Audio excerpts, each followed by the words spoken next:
Hey adopters, my guest today is Jay Samit. He signed the Beatles to their first digital deal at EMI, ran digital at Sony, and was vice chairman of Deloitte Digital. His new book, The Second Act Advantage, is out May 5th. And it ships with its own AI trained on everything that Jay has ever written. We're going to talk about AI inside companies, the people in the middle of their careers, trying to figure out where they fit in next, and what really he learned while training an AI on his own life. So, Jay, thank you for being here. Hey, it's a pleasure. So, first of all, obviously the AI thing is super interesting to me, and we'll get to this in a moment. But first of all, it seems to me like you've ridden at least three big tech waves. The CD-ROM, digital music, and now AI. What's same every time? What are some patterns that you recognized, maybe in your own life when adapting to this? And how do you see companies adapting to the previous two? And what should they take away from that? Great question. So for me, it's been one wave, but there's always something new. The only difference is the pace of change is accelerating like faster than Darwinian rates. People are having a tough time adapting. Companies are clueless. And so I started out as old world nerd, and the world came to where we were. So one of the reasons people go, how do you predict the future so accurately? All these trends, because I hang out with the people that are coding it. So if you would have told me when I started out that dozens of friends would become billionaires, I'd be like, what are you smoking? So working with Steve Jobs, Bill Gates, and all these people, we were just people that saw a vision. And what I noticed after a while is a pattern, and the pattern anybody can take advantage of. And that's the technology is usually funded, as in the case of AI, people with really, really deep pockets. It takes hundreds of billions of dollars. And I was chairman of one of the AI companies. So they're focused on the really, really big opportunities, which means all the other use cases no one thought of. So my go-to example, when the iPhone came out, most of your listeners will remember that, what were the big apps the first year? What were the top 10 best-selling apps? I'll tell you two of them. There was no Robinhood, and there was no OpenTable, and there was no dating, and there was a fart app. You heard it right. It made 20 sounds, made somebody millions of dollars. And there was a game with cats. So basically, there's always openings, new opportunities. So if you start seeing every obstacle as an opportunity in disguise, that's all that this is. And so I got something that billionaires don't have.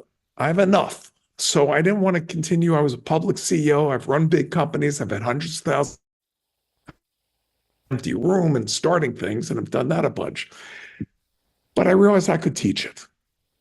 And I get so much joy from that. I started at the largest engineering university in the States. And then from there, I said I could do it in a book, and Disrupt You ended up being in over a dozen languages. And I thought I was writing a one-way monologue. Here's what I know, here's what I'm sharing. But in our great world today, it turns into dialogue. I've heard from readers in over 140 countries. And that inspires me to do more and help. And which brings us to today in the second act advantage. AI is going to decimate the job market. It's not just me saying, it's the head of the International Monetary Fund. It's every person that can do. I can't change that from happening. But what I can do is turn it into a great opportunity for anybody that raises their hand, so to speak, and wants the help. I'm not trying to monetize this in any way. I'm worried about society.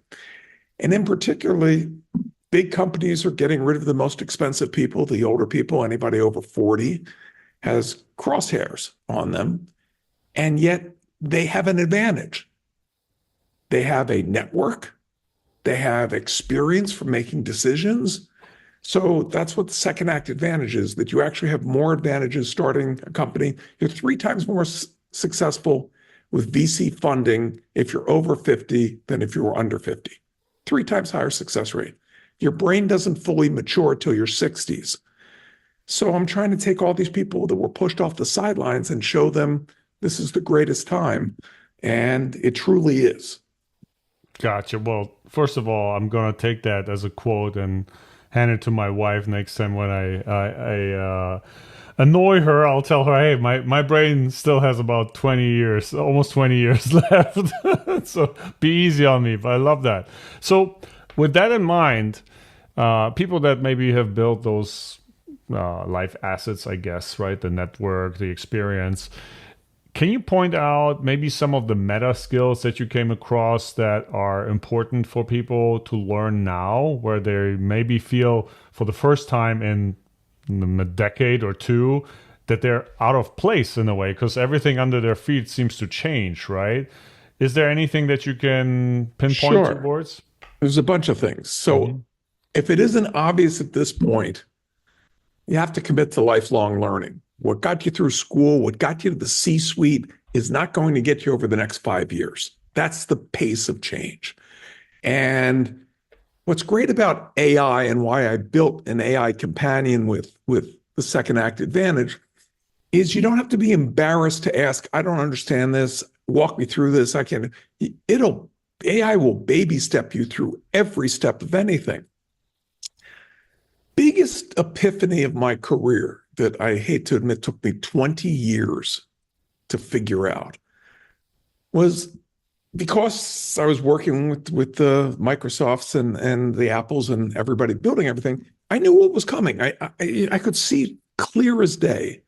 And I get into meet the CEO of Fortune 1000 companies, and but the great thing would help them and make them a ton of money, and they wouldn't get it. And I'd leave like, why don't they get it? Why don't they get it? Like there's something wrong with them. And you're going to come across this now as you start using AI and you see great ways for your boss, for your clients, whatever, and they don't get it. Here's what the epiphany was. It's not their job to get it. They're happy where they are doing what they are until the knock comes on the door, the pink slip comes, or you're laid off, and then you go, why? I was doing such a great thing. It's our job, people that are disruptors, people to make change, to communicate the future in a way that people stuck in the past can embrace, visualize, and make happen. The second that switched, I've worked on 5-year plans for governments. I've just been contacted. I'm working for a king of a kingdom that's worried about their populace. I sit on large boards. I mean, I'm able to make change. I've worked with the White House. I've worked with the Vatican because I can communicate clearly where there's a win and where there's a loss. I mean, take a easy example. For the past 2 decades, everybody's complaining we shipped all the factory jobs overseas. We fixed all the factory jobs. They left America. They're gone. Why did we do that? Well, I sit on a board with the guy from Foxconn. That's the company that makes your iPhones, your PlayStations, all your electronics. They're one of the largest employers in Southeast Asia. They had 3 million people working in their factories. They now have 9 lights out factories. I asked them, what's a lights out factory? The lights are out because there's no humans. Mm-hmm. So what happens to a nation when everybody loses their job? So when we talk about 20, 30% of jobs disappearing, it's not going to be evenly distributed. There are going to be catastrophes, right? Destabilizing things. And so the other side of it is most people that left working or retired or whatever, they walked away from the things that they hated about work, but they didn't want to walk away from their identity, using their brain, their social networks all around that. So now AI can do all the annoying parts of work. You want a web page, you're not an engineer, you just say, make me a web page like this, boom. I mean, it's as close to witchcraft as you'll ever experience. It'll do your sales funnel, it'll do your marketing, it'll do your back end, it'll do whatever you want it to do. It will organize your stuff. And now it can even raise capital for you. It's amazing. So why wouldn't you want to? And if you're not interested in money, what problem in the world do you want to fix? And so in the second act advantage, there's stories of people that have just done amazing amounts of change with no resources because they wanted to. And so I want to get people off the sidelines because at the end of the day, the only people that are going to create jobs are not ones and zeros. It's going to be entrepreneurs that are building new things. And since I believe entrepreneurs don't sell things, they solve things, they're solving things for all of us. So don't we want more people making the world better? And so that gets me excited. And by the way, if you're going to make it to 60, you're most likely going to make it to 90. And if you look at the research coming out of Dr. David Sinclair out of Harvard, there's people walking around today that will live to be 150. Now, I used to go, who wants that? That means half your life you're over 75? No, no, no. They're now able to reverse aging in cells. So you only have to stay super healthy the next 10 years. And then it's fantastic. And realizing that I'm not Schwarzenegger, I'm not at the gym, and my favorite food's pizza. I want to be honest with everybody. So I did all the research and I put that in the book called The Lazy Nerd's Guide to Living 28 Years Longer. What's the least amount of things you have to do to be super healthy? And it's amazing. It's very simple. Most of them you can do while you're asleep.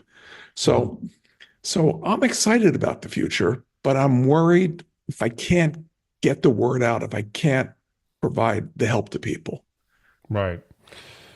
I mean, look, a lot of this resonates with me as well, for sure. I can't wait to get the book in my hands, by the way, and I'm expecting one with a signature in it. So, on our last call, I want to quote you. You said something funny, and that resonates with me too. You called yourself a marketing douchebag who translates the technical world for the C-suite. And I wanted to ask you, why do you think that translation is the missing piece in most AI conversations in the C-suite today? Like, what does leadership usually focus on when they hear AI, and what should they actually be hearing? So there's two types of CEOs in the world. There's founders.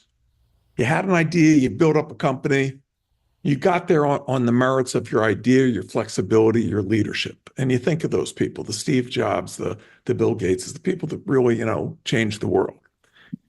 Then there's the giant corporations where the founder's long gone, and it's the politics of manipulation that gets you to the top. And in many cases, it's sociopaths that make it to the top. That's not me saying it, that's every study.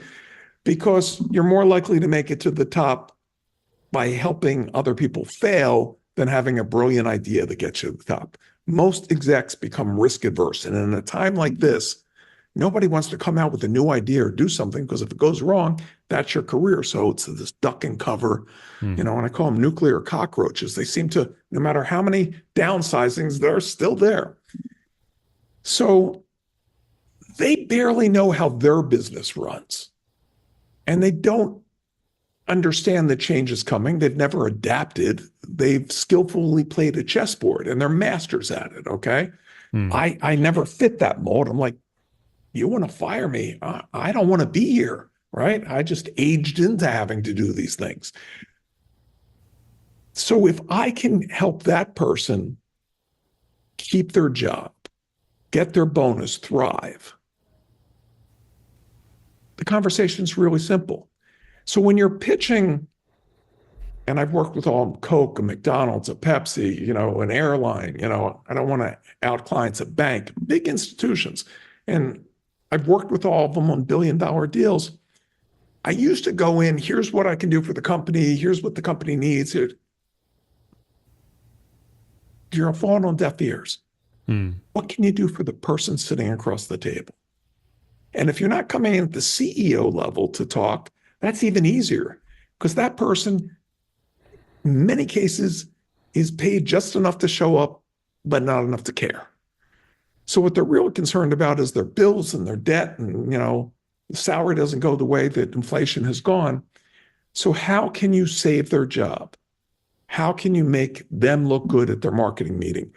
How can you put the fear of God in them that if you don't say yes to this, my next meeting's at your competition. And if it goes well and your boss finds out that you had the chance and you didn't, fear is a great motivator. So that's how you get change. Change doesn't come easy. As I've often said, no one in my entire career, and I've had a blessed career, has ever called me and said, Jay, we had a really good year. Could you come over and help us make it better? No. When the truck's about to bulldoze them over, when they've flipped over every other card in their deck and tricks, somehow they find me and I come over and I take over these giant corporations. I went into one company that burned through a startup, it burned through all their capital. Short version of the story, board was going to shut them down. I go, no, there's something here. Let me come in. I recapitalized them, and 18 months later, they were acquired for $200 million, right? It's about not being afraid to fail. And I wrote whole books on that. But this time around, you got to move so much faster. So the other epiphany that I had was every book that I write or anyone writes in the nonfiction space has two fatal flaws. The first is, I don't know where you are in your journey. Did you just lose your job? Do you want a side hustle? Are you wealthy as can be, but you're trying to figure out what will stimulate you in the second act, what nonprofit you want to set up, or you want to geo arbitrage, live somewhere cheaper? I don't know what's going on in your head. So I decided to build an AI solely based on everything that's been in my books, my Wall Street Journal columns, my Harvard Business Reviews column, all that stuff, not for some corporate agenda. I'm not monetizing any of this. I don't sell anything. And so now you can work and have a mentor that's with you every day, encouraging you and designing your future with you so that you have a plan that's operational. So you have all the tools. And on the companion website with the book, if new AI tools come out, we're always going to highlight them. If there's new ways to plan.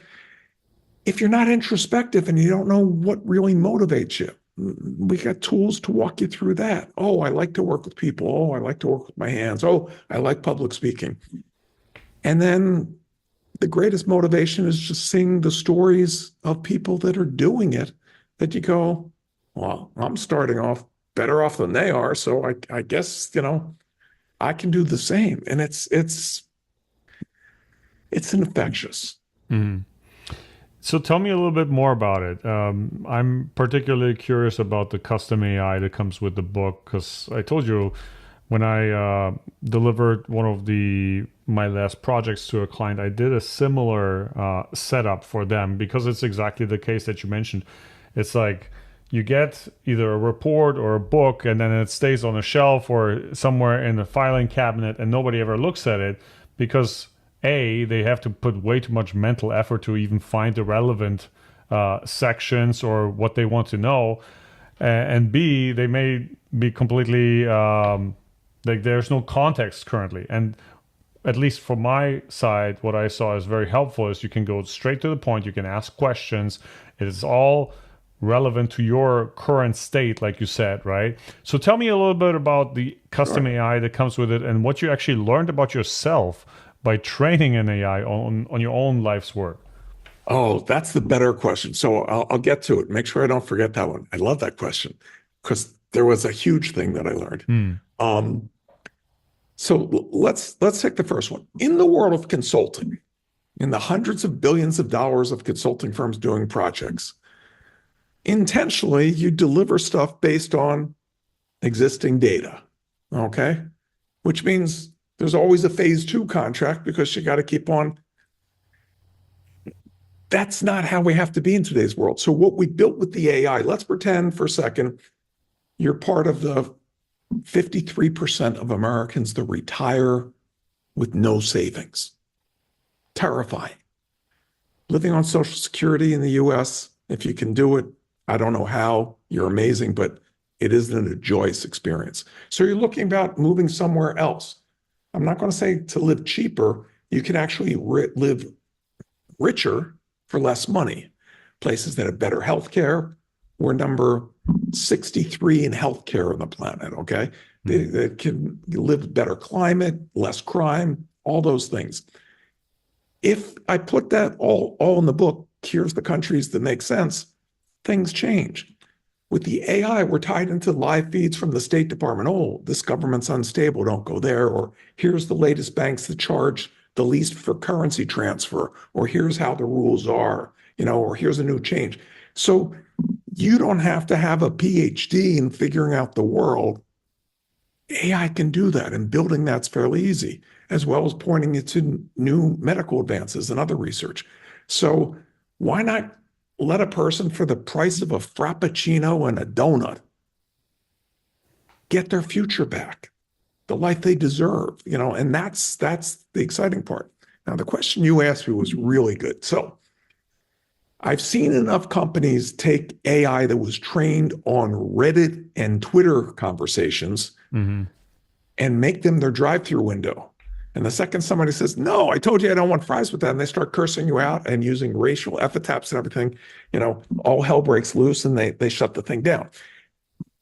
I didn't want to have that happen to people that are trusting me with their future.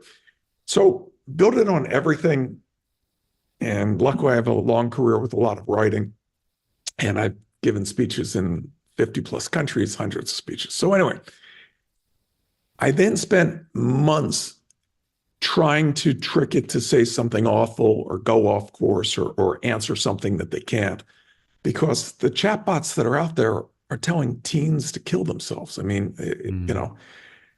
So what I learned about myself is when I would ask it the real likely questions, because I put it up there for the press to do interviews during book tour rather than bother me, their answers were so good. I'm like, oh my God, I wish I'd say that.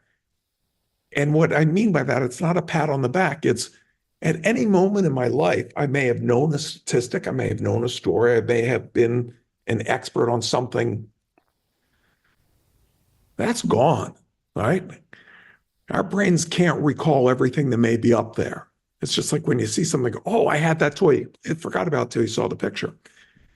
But when it would answer, the answers were so good that I got on the habit when the press do call, typing into Digital J, that's what I nicknamed it, and go, oh, that's the answer I should say. I mean, so why wouldn't you want to build something that can augment your recall? And the other great use that I found for AI, and this was on the writing side, AI is as dumb as it'll ever be. Okay, so it's only going to get better. And today, it doesn't write. It writes adequately. It doesn't write in the way I pride myself I'm able to write. But when I finished the second act Advantage, I really wanted to help people. There's no book like this out there.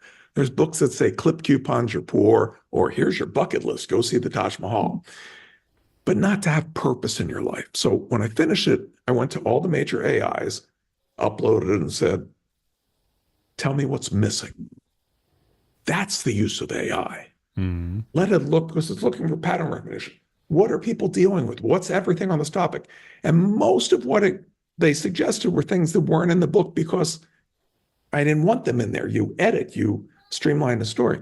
But there was one whole category that I hadn't thought about. I go, oh, and it made the book better. That's the way to use AI. It's not Google on steroids. I love it. Would you mind sharing what that category, Sure. was? Or So you teased me last time.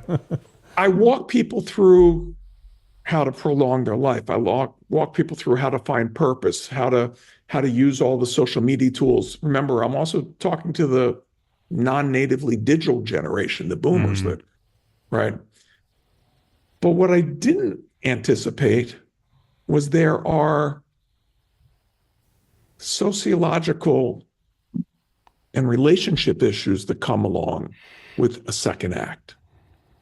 Your partner may have wanted you to be doing this with them, and our future should be this. And you may each have, I always wanted to go back to school, get a PhD, or I wanted to join the circus, or, whatever it is. And for many, you're in the sandwich generation. You still have to take care of elderly parents that expect something from you. And you may have children that still need financial help, and you're juggling this. And by the way, gray divorces of people over 50 is the highest rising divorce rate when all other divorce rates are shrinking. Why? Because most people don't have a plan for the rest of their life. And 40 years of going, what do you want for dinner? No, what do you want? You'll shoot yourself.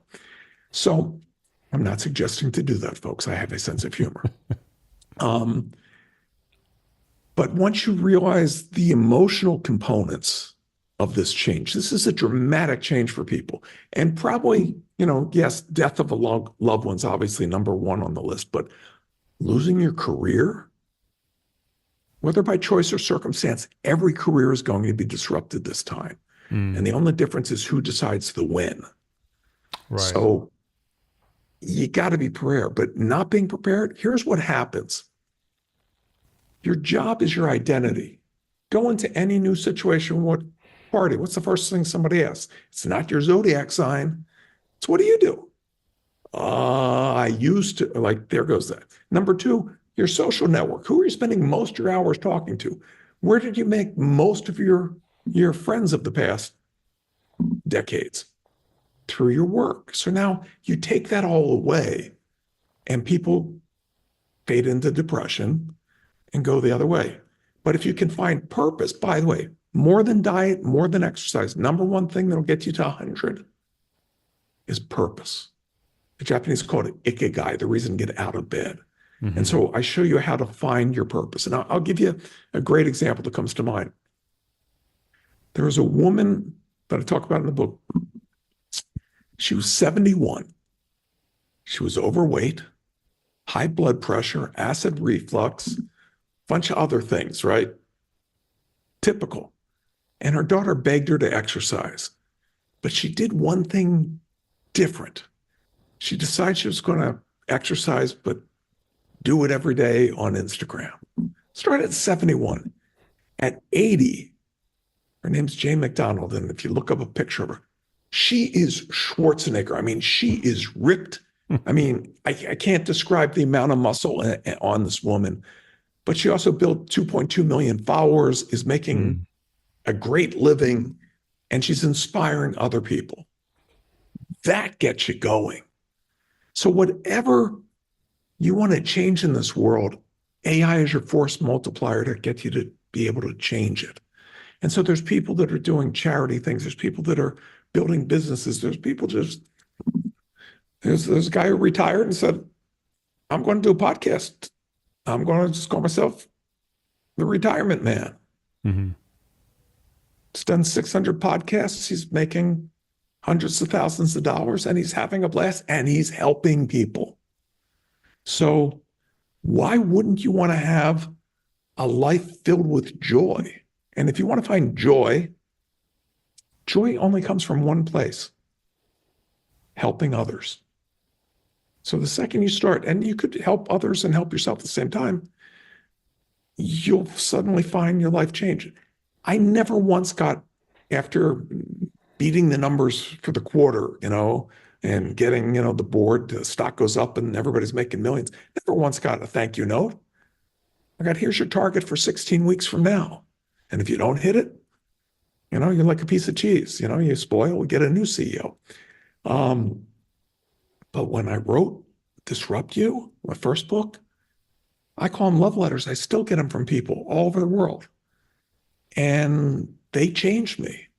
They motivated me to work harder to try to help more people.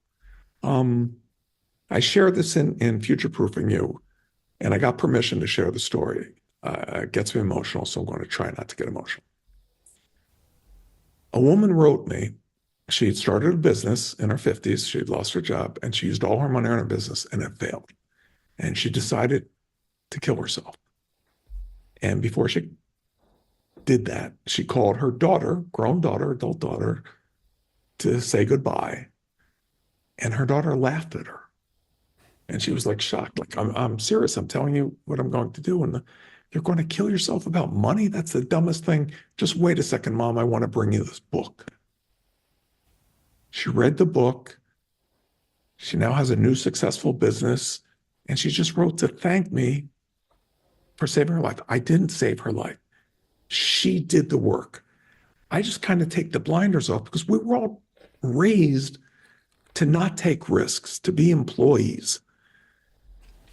But it's failing where you learn the lessons. I've worked in rock and roll. I know we were talking about that before we went on the air. I was president of the largest music label. The teenagers that just, boom, hit it to the top, they didn't learn any life lessons. You know, if it comes crashing down, it's very hard, okay? Yeah. But those people that made it to the top, crashed, and had a second shot, some of the nicest, I mean, Tina Turner comes to mind, wonderful people in the world, because you can appreciate once you've failed. And when you fail as an entrepreneur, you don't end up where you start. You either learn or you earn, but either way, it's failing that propels you forward. When I started my first company at 21, I was cocky. I knew everything. Every 21-year-old does. I got lucky. I made a ton of mistakes that cost me billions. In hindsight, not in hindsight, it's in actuality. But as I progressed, you learn more and more what you don't know until you realize you know nothing in a world that constantly changes. So you have to learn how to adapt. You have to learn collaboration. You have to learn how to find insight. The only advantage any business, whether it's a mom and pop business or a multinational, has is if you can get insight from your data faster than the competition. If it can be measured, it can be improved, right? So learning to just focus on those things. And who can do the measuring and who can tell you what to focus on? AI. AI has everybody else's. I did a Substack. You can follow all my advice, everything for free at Substack, jsamit.substack. But I shared a tool that came from Google the other day called Pomeli. And yes, I've consulted for Google, but I'm not getting paid to say this. The most amazing tool for making an ad I've ever seen. And no one can compete. And you go, what do you mean? It looks at your website, instantly makes ads. Doesn't matter what you sell. And you go, well, you know, why is that better? It looks good. This guy can make a good ad. No, it knows in that moment the exact people that click on your product for you in the competition. And I'm making this part up. And if you sell to 40-year-old people that ride horses, they know that they like a yellow button on the left side, and they're most likely to click on the word hello, right?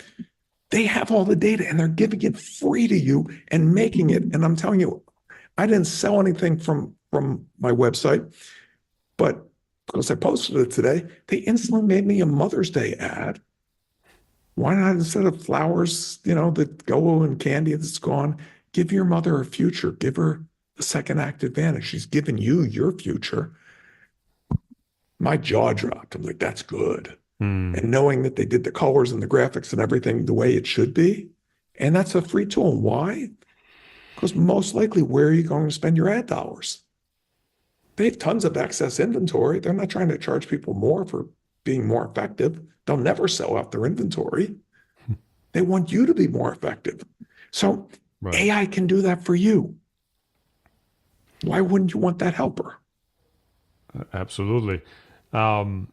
So if somebody's listening to it and they're mid-career, maybe 20 years in, watching AI change everything for them, what would you recommend, obviously, aside from the first chapter, but what would be the most important chapter that they should maybe focus on in the book? And where do they get the book, by the way? So you get the book on Amazon or wherever books are sold. It's now on pre-sale already, yeah? Yeah. Okay, it's selling well. And, you know, here's what they need to focus on immediately. In the near term, You're not going to immediately lose your job to this omnipotent AI that does everything. You're going to lose your job to somebody or some company that's using AI better than you. So imagine that you're a small, we were talking about advertising, a small ad agency in a mid-market America, not part of WPP or any of the big ones, just a small one. You're working with local stores, this or that, and the other thing. You got a staff of 10, 20 people, right? And you make their ads and you make their billboards and you make whatever they need, flyers, and you're doing all the stuff for them. Now, a solopreneur can delegate all that to AI, can respond to their clients' wishes quicker.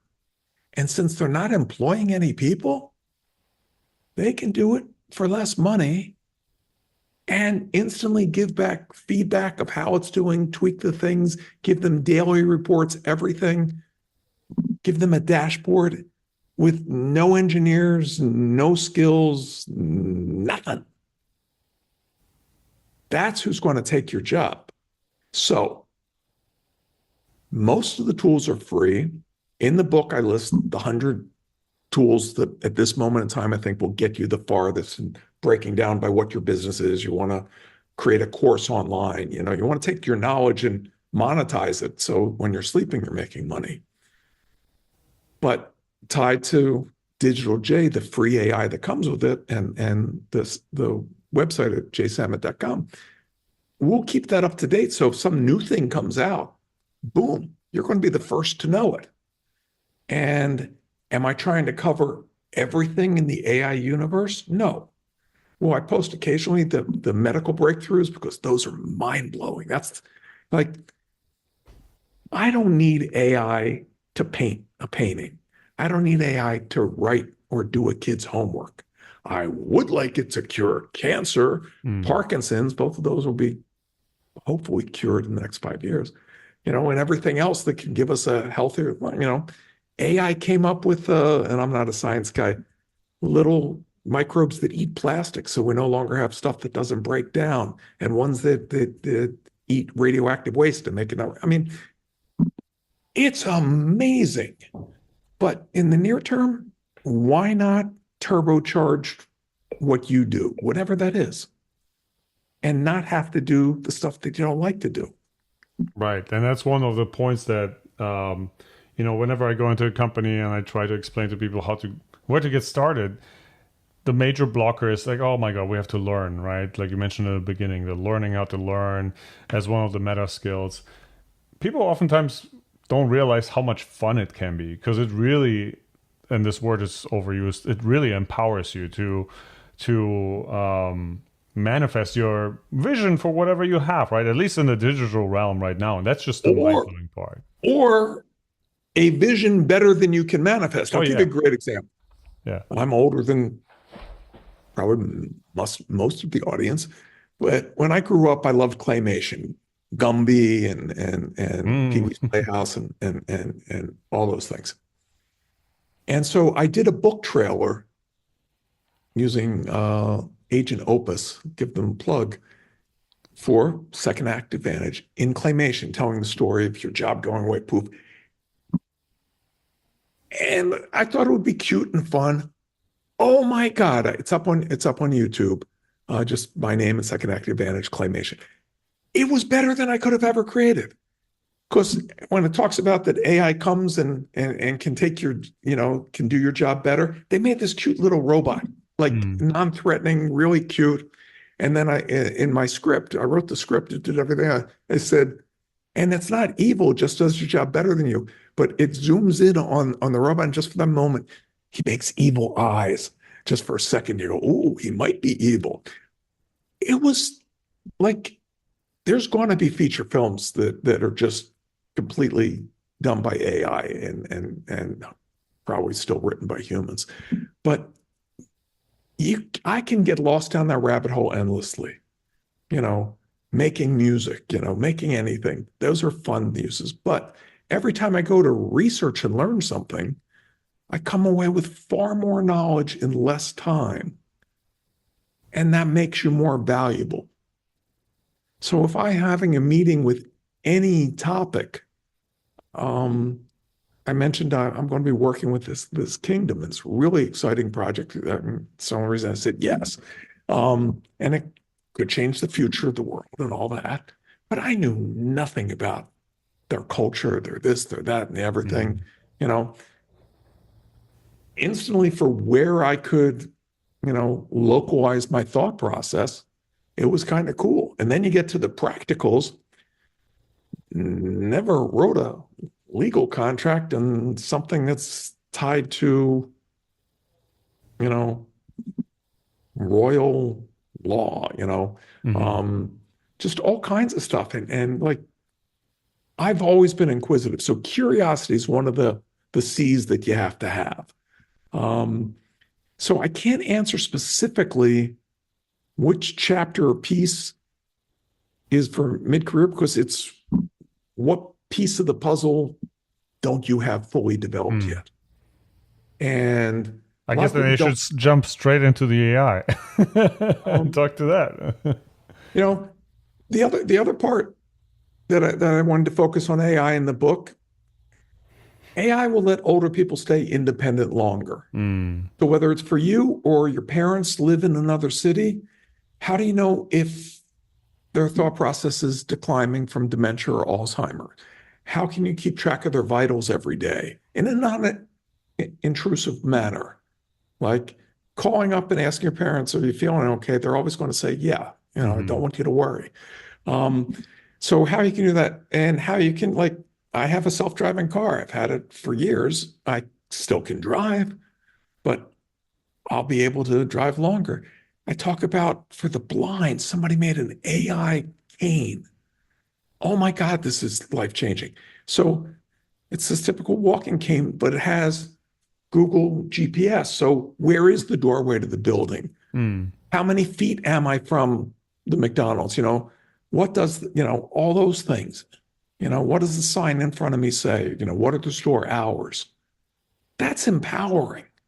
That's life changing. So, so many of these various tools that most people are not going to. There's so many announcements every day. No one can keep track of it. So I'm just trying to reduce the noise to signal ratio so people can have a straight signal to success. I love it. And definitely looking forward to reading the second act, Advantage. And I like that you have this much more holistic approach that's not just focused on one topic, like AI, for example. Like you said, you have life, what do you call it? Longevity. You're touching on that as well, and even living abroad or arbitrage and lifestyle arbitrage, maybe, if I hear that right. Yeah, geo arbitrage. Yeah. Right, right. So very excited to it. Jay, I'm going to link all of the links in the description below. If people want to reach out to you, where do you spend your time on social media? Where is best to find you? I'm the easiest person to reach. So you can get me on LinkedIn. You can get me on Instagram. I have a Substack with my name, just Jay Samit Substack. If you can't find me, haven't looked. My emails and all my books. I mean, I'm not hiding from anybody. I'm out trying to help. And if the book helps you change your life, I'd love to hear how. And I appreciate you sharing your audience with me. And I look forward to speaking again in the future. Absolutely, Jay. Thank you for coming on. Really appreciate you and have a wonderful week, okay? No, you too. Thank you. Bye bye. Welcome, welcome to the club. AI, a doctor.